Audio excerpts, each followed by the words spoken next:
কিন্তু নয়া মানুষের যে যদি বলি দর্শক একটু নিচে করেন, নয়া মানুষ এমন কি দিচ্ছেন আপনারা যে ভালোবাসার গল্প তো বলছিলেন, এই যে গল্পটা মাটির সাথে মিশে আছে, একটু জানতে চাই।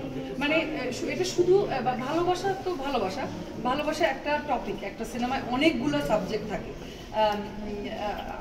দর্শক কেন সিনেমা হলে আসলে নিরাশ হবে না সেটা আমি যদি বলি, প্রথম কথা হচ্ছে গল্প এবং প্রত্যেকটা চরিত্র, যত চরিত্রই দেখবেন একটা সিনেমায় অনেক চরিত্র দরকার হয়, যেহেতু বড় গল্প বড় পর্দা, প্রত্যেকটা চরিত্রের যে পারফরমেন্স, গ্রাম বাংলার একদম মানে গ্রাম বাংলাও না, আমরা শুটিং করেছি ওটাকে কি একটা চর, যেই চরের সাথে বাহিরের পুরো আউটার ওয়ার্ল্ডের কোনো কানেকশন নেই, কোনো কমিউনিকেশন নেই।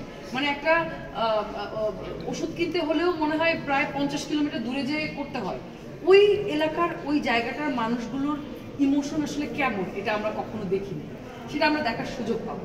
ওই জায়গার মানুষের সাথে মানুষের যে সম্পর্ক সেগুলো কেমন, ওই জায়গার মানুষগুলোর মনস্তাত্ত্বিক জায়গাগুলো কেমন, তারা আসলে কিভাবে ভাবে, তারা দেশকে নিয়ে কিভাবে ভাবে, তারা দেশের মানুষকে নিয়ে কিভাবে ভাবে, তারা দেশের এই সমস্ত পরিস্থিতি নিয়ে কিভাবে ভাবে, বা তারা সম্পর্ক নিয়ে, তারা ভালোবাসা নিয়ে কিভাবে ভাবে।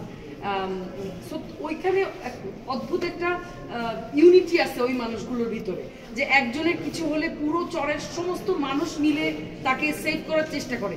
আমার এই ইউনিটি আমার মনে হয় না আমি অন্য কোথাও আমি আসলে দেখেছি যে মানুষে এত ইউনিটি বা এত মানে কানেকশন। ঝগড়া ওখানে হয়, কিন্তু ঝগড়া শেষ করে আবার দেখা যায় যে একসাথেই সবাই মিলে পার্টি পেতে সবাই ভাত খাচ্ছে। তো এরকম সুন্দর একটা গল্প দেখতে পাবে, এবং ভিজুয়াল ভীষণ সুন্দর, মানে ভীষণ সুন্দর, চোখের ভীষণ আরাম হবে, এবং সিনেমাটার গল্পটাই এত টাচি, এবং এই সময়কার জন্য সিনেমাটার গল্পটা খুবই মানে গ্রহণযোগ্য। এখন যে সিচুয়েশন চলছে আর কি বাংলাদেশে, যে আমরা আসলে মানুষকে মানুষ হিসেবে ভাবতে ভুলে যাই, আমরা মানুষকে সিগনিফাই করি বা আইডেন্টিফাই করি তাদের রিলিজিয়ন দিয়ে, ধর্ম দিয়ে, বা সোশ্যাল পজিশন দিয়ে, কত টাকা আছে এটা দিয়ে, তার কত ভিউ আছে এটা দিয়ে। কিন্তু একটা মানুষ কত ভালো পারফর্ম করছে, সে কত ভালো আর্টিস্ট সেটা আমরা দেখি, সে কত ভালো মানুষ সেটা আমরা দেখছি, তার গায়ে লেবেল কি আছে। একটা মানুষকে আমরা জাজ করছি সবসময় লেবেল দিয়ে। তো এইখানটায়, এবং এটা না মানে কোনো বয়স নাই, মানে আমরা ছোট্ট একটা বাচ্চাকেও যেভাবে লেবেল দিচ্ছি, আমরা একটা বৃদ্ধ 90 বছরের একটা মানুষ যার আসলে কোনো কর্মক্ষমতা নাই তাকেও আমরা লেবেল দিচ্ছি। তো এটা তো আসলে ঠিক না। আমরা মানুষকে কবে আসলে মানুষ হিসেবে ভাবতে শিখবো? আমরা এই দাঙ্গা হাঙ্গামার মধ্যে আর কতদিন থাকবো, যে ও অন্য একটা, আমি আল্লাহু আকবার বলতেছি, ও অন্য একটা কথা বলতেছে, চল মার ওরে, ধর ওরে।